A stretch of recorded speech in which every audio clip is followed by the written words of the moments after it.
Welcome to my YouTube channel, Sirni in Japan. Buhay Japan. Ito nga pala, nag-order ako sa isa nating kasi sa Sumba. Lagi kasi ako nagsusumba, diba? Nagluto siya ng mga Philippine food dito sa Japan. At syempre, umorder tayo ng palabok at ube kalamay. Paborito ko yan. Lagi kong na-order sa kanya yan. Pag Sumba kami, nagtitinda kasi siya eh. Syempre, dito sa Japan, ang buhay, kailangan lagi tayong may diskarte.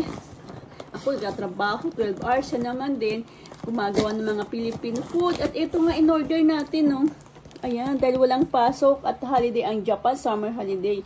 Kaya, nagluto siya ng mga Pinoy food or mga kakanin. Gaya ng palabok, ube, mga gulay. Ayan, ito oh. In-order ko sa kanya. Buksan na natin. Dahil excited na tayo kumain ng kakanin ng Pinoy food. Siyempre, gaya natin dito sa Japan, minsan gusto natin kumain ng mga Philippine food, diba? Ito, dahil frozen to, nakabalot pa talaga siya. Ayan, may kahon, no? Sasabi na natin si kahon. At ito nga, buksan na natin, oh. Ayan. Ang Philippine food na in-order natin, ang palabok. Itong palabok, masarap kasi ang mga luto niya.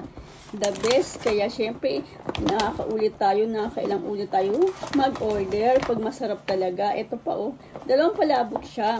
Isa kami ng anak ko. Dahil pag nagsusumba, kasama ko laging anak ko. Tapos nagtitinda siya sa sumba namin ng mga kakanin. Bumibili ako, walang palyaw, walang miss.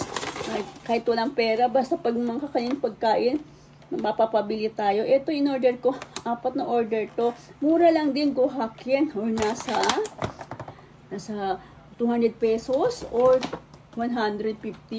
Yung conforme kasi sa palitan eh, kung magkano ang palit. At ito, ang Go Hakien, mura lang, di ba? Yan.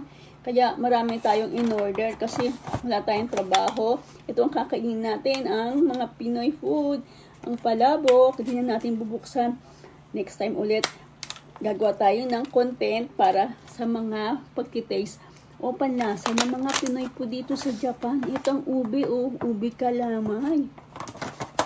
Ayan, tinakibin niya or delivery. Kahapon niya hinulog tapos ngayong natanggap na. One day din, nasa frozen naman. Kasi sobrang init dito sa Japan, kailangan i-frozen ang mga pagkain na ganito, diba? Ayan, at ito lang ating for today's video, ang mga pagkain Pinoy dito sa Japan na in-order natin din sa ating kababayan na Pinay na nagluluto ng mga pagkain Pinoy, mga kakanin. At sa susunod, mag-order ulit tayo pag may budget, diba?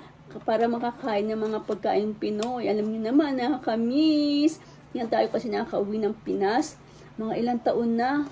Kaya minsan, nagluluto ako ng mga lutong Pinoy. Tapos pag mga kakilala akong mga Pinay na nagluluto din ng mga kakanin, ng mga ulam, bumibili tayo. Siyempre, di ba, ang tutulungan tayo dito sa Japan, mga kapwa Pinay. Ayan, at siyempre, kasumba natin yan. Wala nga tayong sumba ngayong August. Sa susunod ulit may sumba. At makita natin ulit siya. At makakabili ulit tayo. Try natin ulit bumili. Lagi kong in-order sa kanya to eh. Ang palabok at ang ube kalamay.